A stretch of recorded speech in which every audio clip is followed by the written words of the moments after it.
क्या मोदी राज में हिंदू होना गुनाह है? क्या आपके हिंदू होने मात्र से आप मौत को निमंत्रण दे रहे हैं? क्योंकि अगर ऐसा नहीं है तो कल वहाँ न राज्य पूछा गया, न भाषा और न ही जाति पूछा गया, तो सिर्फ धर्म। बोलते भेलपुरी खाने से मेरा पति साइड में था, एक इंसान है, उसने उसको गोली मार दी। यहाँ पे उसने बोला कि ये शायद मुस्लिम नहीं है, उसने उसको गोली मार दी। मेरे पति का बच्चा लो। हम बचा देगा, कोई बात नहीं। Please ask for help. We don't need Okay, don't worry, don't worry. You okay? You need a water, sir? आज हमारे बीच कुछ साथी और होते अगर वो हिंदू नहीं होते। आतंकवादियों ने सिर्फ एक सवाल पूछा कि क्या तुम हिंदू हो, और फिर अपने बंदूक की पूरी मैगजीन उनके सीने पे खाली कर दी गई। कोई दया नहीं, कोई रहम नहीं। पूछा गया तो सिर्फ एक सवाल कि क्या तू हिंदू है? भेलपुरी खाने से मेरा पति साइड में था, एक इंसान है, उसने उसको गोली मार दी। यहाँ पे उसने बोला कि ये शायद मुस्लिम नहीं है, उसने उसको गोली मार दी। क्या कश्मीर हिंदुओं का कब्रिस्तान बनता जा रहा है? जम्मू कश्मीर के पहलगाम में कल जो कुछ हुआ वह मानवता को शर्मसार करती है। भारत की एकता और अखंडता को पूरी तरह से नस्ते नाबूद कर दिया गया। गंगा जमुनी तहजीब की धज्जियां उड़ा दी गई। दरअसल पहलगाम में रोज़ की तरह कल अनेक पर्यटक वहाँ पर अपनी छुट्टियाँ व्यतीत करने आए थे, लेकिन चंद लम्हों में उनकी खुशियों की किलकारी को चीख में परिवर्तित कर दिया गया। जिसने भी उस सवाल का जवाब नहीं दिया उनसे कहा गया अपनी पैंट उतारो, और फिर अगर वो हिंदू है तो उसे तुरंत उस जगह पे ही उसे सज़ा सुना दी गई, सज़ाए मौत। हमें बचपन से पढ़ाया गया है कि मजहब नहीं सिखाता आपस में बैर रखना, लेकिन मैं आज पूछना चाहता हूँ कि अगर वो किसी मजहब से नहीं थे तो उन्होंने गोली मारने से पहले मजहब क्यों पूछा? क्योंकि मारने वालों के साथ ना कोई बहस हुई, ना कोई लड़ाई, ना किसी तरह की कोई ज्यादती दुश्मनी। बस पूछा गया तो सिर्फ एक सवाल कि क्या तू हिंदू है? कर्नाटक से एक व्यक्ति मंजुनाथ राव अपनी पत्नी और बच्चे के साथ कश्मीर की वादियों में, या यूं कहें तो धरती का स्वर्ग कहा जाने वाला कश्मीर में घूमने आए थे, अपनी छुट्टियां व्यतीत करने आए थे। मंजुनाथ राव को यह पता नहीं था कि उनका हिंदू होना उनके लिए मौत का सबब बन जाएगा। उनका हिंदू होने के साथ धरती के स्वर्ग को देखना गुनाह हो जाएगा। उनसे धर्म पूछा गया, बताया गया हिंदू, और फिर तुरंत गोली मार दी गई।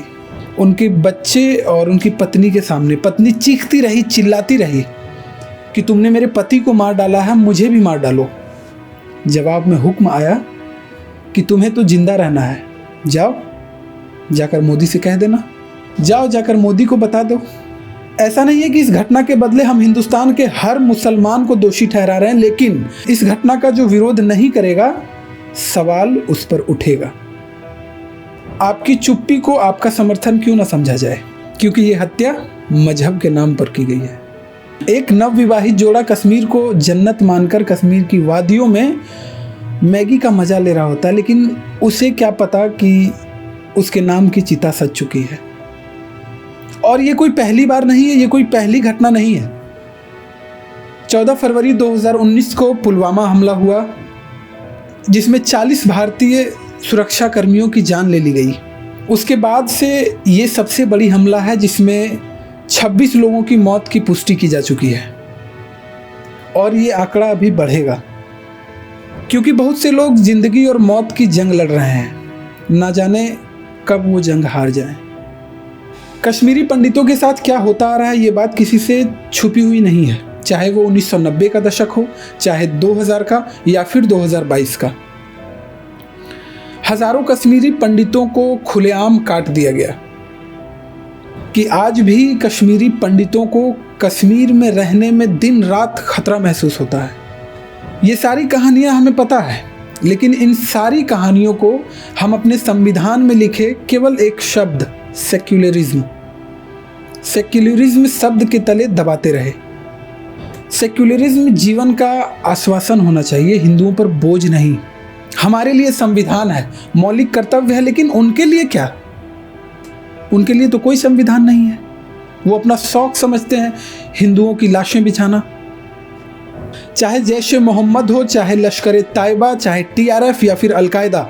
मेरा सवाल देश के प्रधानमंत्री से है, मेरा सवाल देश के गृह मंत्री से है कि आपने तो कहा था कि देश सुरक्षित हाथों में है, तो फिर खुलेआम हिंदुओं को मारना इन आतंकवादियों का शौक कैसे बन गया? ऐसी घटना को अंजाम देने से पहले रूह क्यों नहीं कांपती इनकी? ट्रिगर दबाने से पहले उंगलियां क्यों नहीं कांपती इनकी? अब जनता को इस पे संसद में बहस नहीं, बल्कि घर में घुस के बदला चाहिए, क्योंकि आप ही ने कहा था ये बदला हुआ भारत है, ये दूसरा भारत है। ये घर में घुसेगा भी और घर में घुसकर बदला लेकर वापस भी आएगा। यही मौका है उनके दिल में डर बिठाने का। उन्हें विश्वास हो जाना चाहिए कि ये हिंदुस्तान अब चुप नहीं बैठेगा। ये नया हिंदुस्तान है, ये हिंदुस्तान घर में घुसेगा भी और मारेगा भी। इन्हें ऐसा सबक मिलना चाहिए कि ऐसी घटना को अंजाम देने से पहले 1000 बार इनकी रूह कांपनी चाहिए। इन्हें 1000 बार सोचना पड़े कि इस कुकृत्य का अंजाम क्या हो सकता है। और ऐसा हम सिर्फ कठोर निंदा करके नहीं कर सकते। आखिर हम क्यों विफल हैं इनमें ये डर पैदा करने में? ऐसा करने में अगर हम विफल रहे तो आने वाले दिनों में शोक सभा, शोक संदेश आप देते नहीं थकेंगे। माननीय प्रधानमंत्री और माननीय गृह मंत्री से मेरा ये कहना है।